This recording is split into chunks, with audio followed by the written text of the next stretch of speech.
¿A quién no le ha pasado? Encontrarse con dos ETFs que, en teoría, hacen lo mismo, siguen el mismo índice, pero no saber por cuál decidirse. Puede parecer una tontería, pero la diferencia en el rendimiento a largo plazo puede ser, puede ser enorme. Hoy vamos a ver cómo mirar más allá del precio para encontrar el ETF que de verdad nos conviene. Vamos al lío. Y esta es la pregunta del millón, ¿verdad? El punto de partida para casi todo el mundo. Con tantos ETFs compitiendo por ser el más barato, la tentación de ir a por el que tiene la comisión más baja es muy fuerte.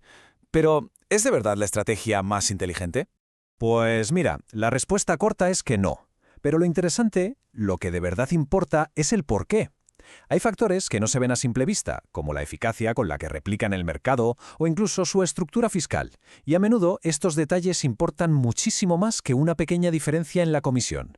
Ahí, justo ahí, está la clave para optimizar una inversión de verdad. Vamos a empezar por lo que podríamos llamar la trampa del ETF barato. El coste es un factor muy visible, muy fácil de comparar, y por eso muchas veces le damos más importancia de la que realmente tiene. Vemos una cifra como esta, un 0,07% de comisión anual, y es que es casi imposible no pensar que hemos encontrado un chollazo, pero es como elegir un coche solo porque gasta poco, sin mirar el motor, la seguridad o cuánto costarán las reparaciones. Este número es importante, sí, pero es solo el principio de la historia. Y aquí llegamos a la idea fundamental que desmonta todo el mito. El ETF más barato no siempre, pero que no siempre, es el mejor. De hecho, fijarse solo en la comisión es uno de los errores más típicos y, curiosamente, puede acabar costando mucho más en rendimiento que nos dejamos por el camino. Entonces, a ver, si el coste no es lo principal, ¿cuál es el verdadero trabajo de un ETF? Su misión, su razón de ser, es una, y es mucho más importante que ser barato. Tiene que replicar a su índice de la forma más precisa y fiel posible. Y aquí tenemos la auténtica medida de la calidad, el tracking error, o error de seguimiento. Pensemos en ello como la puntería de un arquero. El índice es la diana y el ETF es la flecha. Pues bien, el tracking error mide cuánto se desvía esa flecha del centro. Un buen ETF es el que da en el clavo o se queda muy cerquita. La regla es sencillísima, pero muy potente. Cuanto menor sea el error de seguimiento, mejor es el ETF. De nada sirve un coste bajísimo si el fondo se queda sistemáticamente por detrás de su índice de referencia. Este es el primer filtro de calidad que de verdad importa. Otro factor clave es el cómo. ¿Cómo imita el ETF al índice? La réplica física es la más fácil de entender. Compra directamente las acciones del índice. Transparente y directo. La sintética, en cambio, usa derivados. Es como si firmara un contrato con un banco de inversión para que le pague la rentabilidad del índice. ¿Puede ser más eficiente? Sí, pero añade una capa de complejidad y un riesgo importante. ¿Qué pasa si ese banco tiene problemas? Así que el punto crucial aquí es este. Para la gran mayoría de inversores, y sobre todo si se está empezando, la réplica física suele ser la opción más recomendable. Es más simple, es más clara y nos quitamos de encima riesgos que no necesitamos.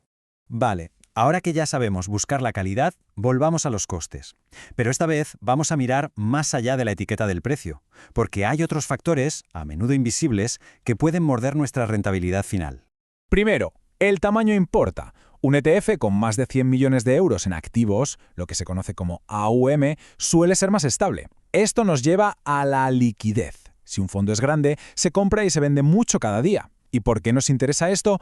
Porque reduce el spread, que es esa pequeña diferencia entre el precio de compra y el de venta. Un spread bajo significa que no perdemos dinero tontamente en cada operación. Y antes de seguir, un aviso importantísimo.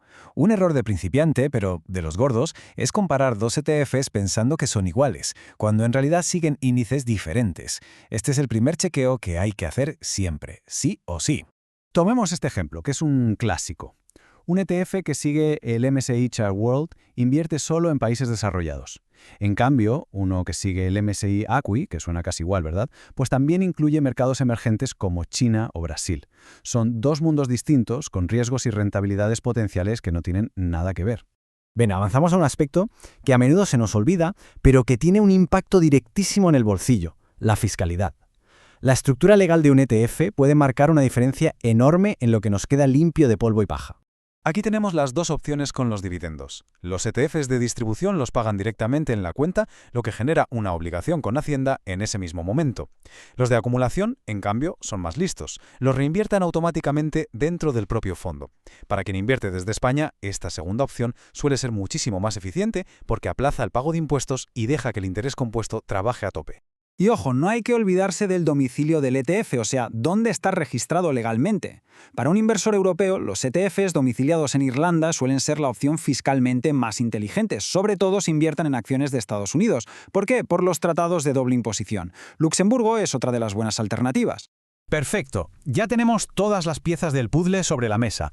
Ahora, lo mejor es unirlas con un ejemplo práctico para ver cómo funciona todo esto en el mundo real. A ver, comparemos estos dos. A primera vista, el ETFB parece el ganador de calle, con esa comisión del 0,07%. Es muy tentador, ¿eh? Pero si aplicamos nuestro análisis, vemos que el ETFA, aunque sea más caro, le da 1000 vueltas en todo lo demás. Tiene menos error de seguimiento, usa réplica física y es mucho más grande. En resumen, es un producto de más calidad. La conclusión, por tanto, es bastante clara. A pesar de tener un coste anual más alto, el ETFA es con toda probabilidad la mejor opción, porque prioriza la calidad y la seguridad por encima del coste puro y duro. Así que, para resumir, aquí tenemos una nueva lista de comprobación, un orden de prioridades mucho más inteligente. Primero, asegurarse de que el índice es el que queremos. Segundo, analizar la calidad de la réplica. Y solo después, como tercer y cuarto paso, evaluar el coste y otros factores como el tamaño y la liquidez. Si tenemos que quedarnos con una sola idea, que sea esta. Un buen ETF es el que hace bien su trabajo, que no es otro que replicar su índice. No es simplemente el que lleva la etiqueta de precio más baja. Al final del día, la pregunta clave para un inversor inteligente no es qué cuesta menos, sino qué funciona mejor. Y ahora, con suerte, la diferencia entre esas dos preguntas está mucho más clara.